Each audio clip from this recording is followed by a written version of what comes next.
Today, I must corrupt 2 Land Raiders. I've been tasked to paint these for an Emperor's Children army. Let's desecrate them. I found some cool resin stuff. Perfect.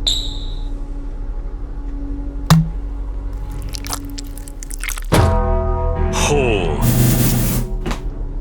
Alright, what can I do? They need to look cool, be playable in tournaments, so let's try to answer this question together.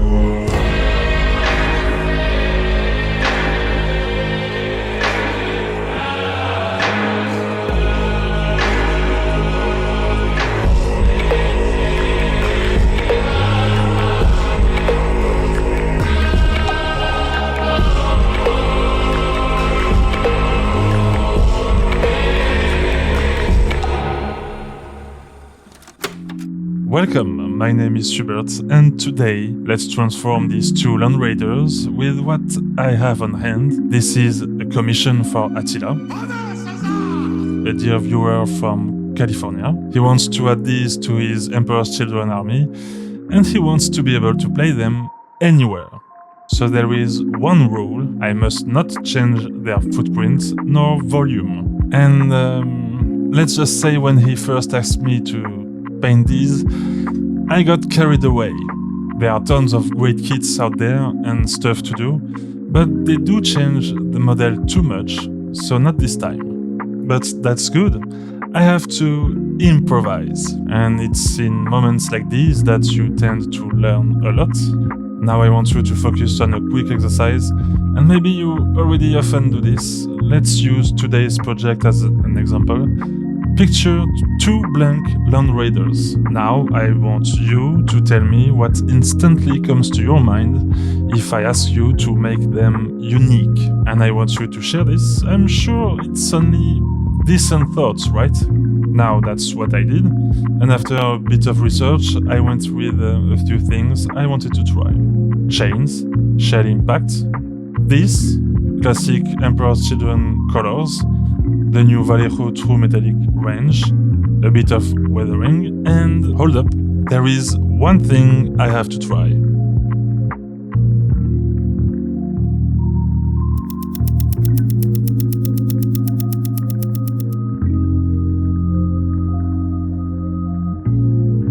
This, we're going to try this. Perfect. Let's start with the chains. I drill holes and cut some paper clips to use as support and start laying some cheap chains I found on internet between the already existing spikes and the one I added. I leave a little slack so it hangs down a bit, and I use glue so it stays in place as much as possible. That way there won't be too much friction and the paint will stay in place. Good. Now comes the interesting stuff. I wanted to add something organic to these tanks. I came across this technique while doom scrolling a while ago, so I try to explain how it works as best as I can. I want to create some patches of flesh mixed with armor, and I think it fits Emperor's Children very well. For this, I lay down some PVA here and there, then sprinkle some superglue on top of it. And soon enough, it starts doing funny stuff. But how does it work? PVA is water-based. As it dries, it shrinks. Superglue cures rigid almost instantly. So you've got one material trying to contract and another that refuses to move with it. Something has to give, and then it tears. The thinner edges curl up first, exactly like skin splitting under tension. And that is thanks to superglue polymerizing in presence of moisture. That's why it dries really fast on fingers. While it dries, I add some Slanesh symbols here and there and move on to preparing shell impacts before priming. Perfect timing to talk a bit about where these models sit in terms of competitive play. Because customizing commission models that need to be tournament legal is a different kind of puzzle than just painting for display.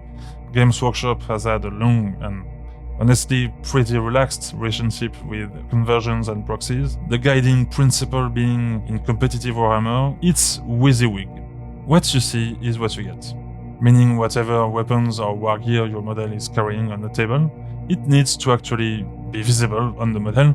Simple enough in theory. In practice though, GW has always left the enforcement of that largely to tournament organizers. Every event does it slightly differently.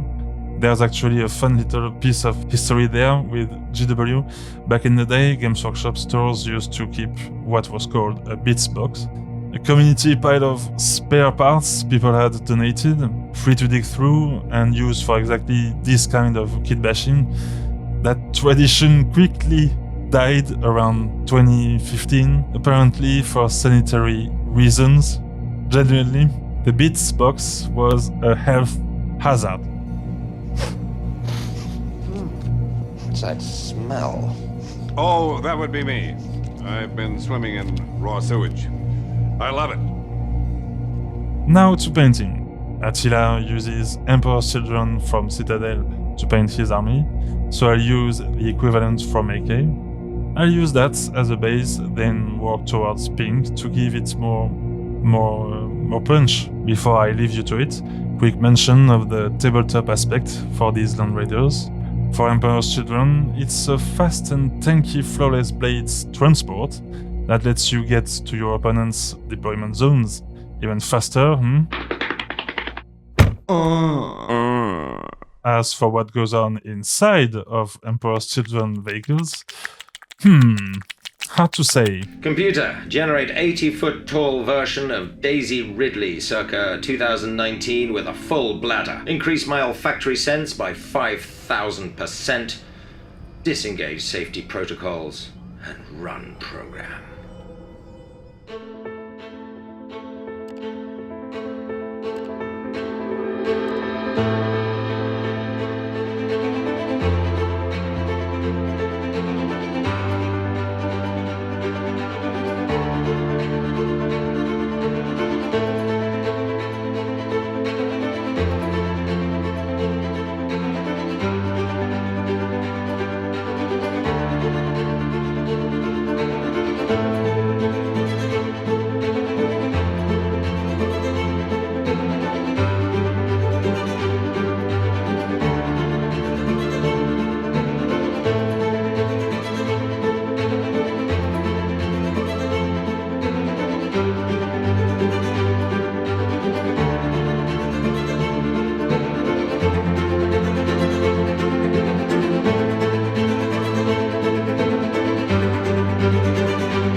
This is going well so far.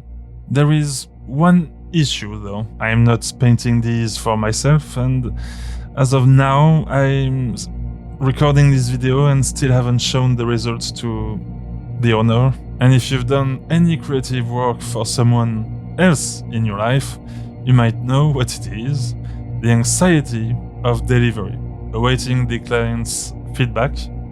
Let's hope he likes it. Time to work on those flesh patches. And right as I'm writing these lines, I'm coming up with a better way to do this, but it requires much more time that I don't have yet.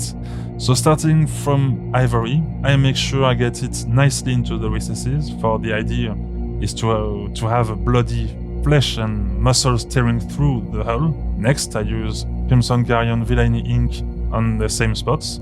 As always, lovely stuff.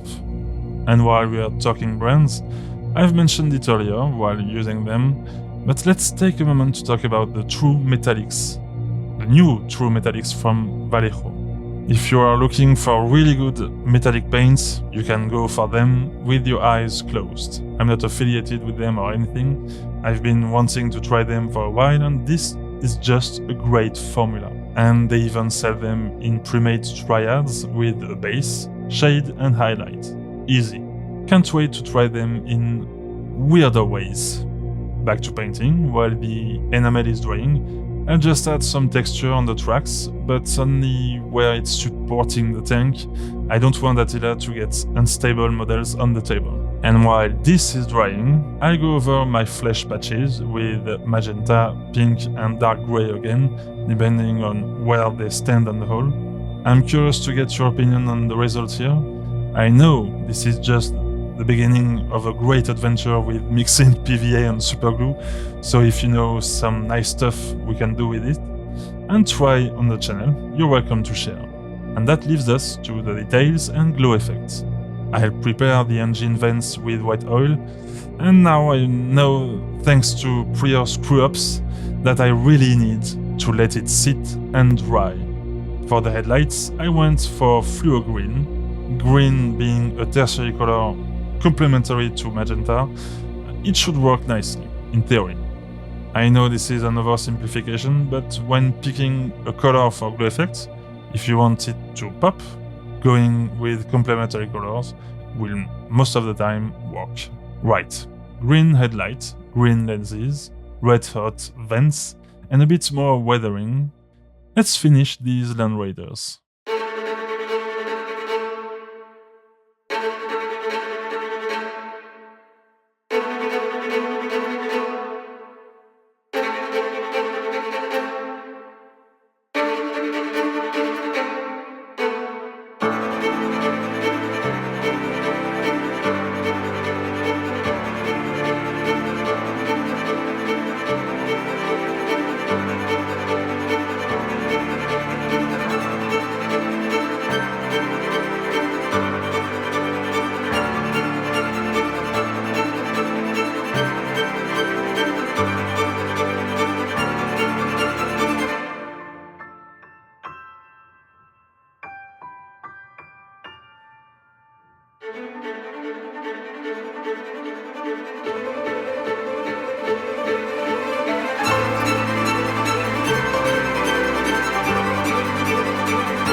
And that was my last Monday night. Quite late actually. Yes, I had to restart my glow effects on the vents and battle damage. I think going for just yellow and red ink this time didn't really work. Maybe it has to do with the scale of things. Oh, and I think I forgot something.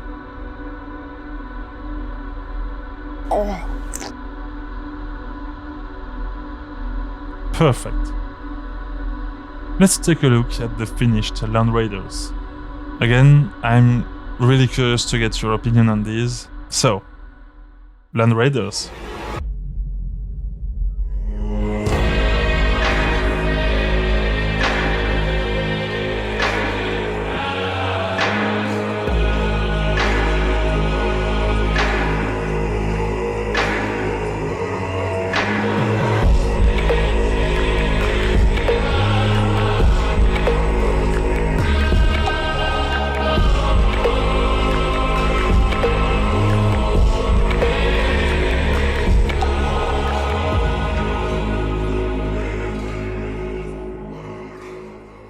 It was hard picking a subject and making just painting tanks a bit more exciting, but I think I'm happy with the result. They are quite unique, alright.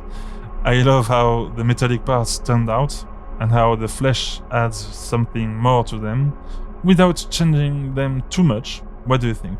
We got our answer here, but as always, your comments really help opening my eyes on so many things, and thank you for that. It was also my first time manually weathering vehicles, and I feel I just stepped into a whole new aspect of the hobby. There is so much more to be done. For these two, time to go back to America while I start working on next video, Filth. I hope you enjoyed this one. I'll see you soon for more 40k. So until next time, happy painting!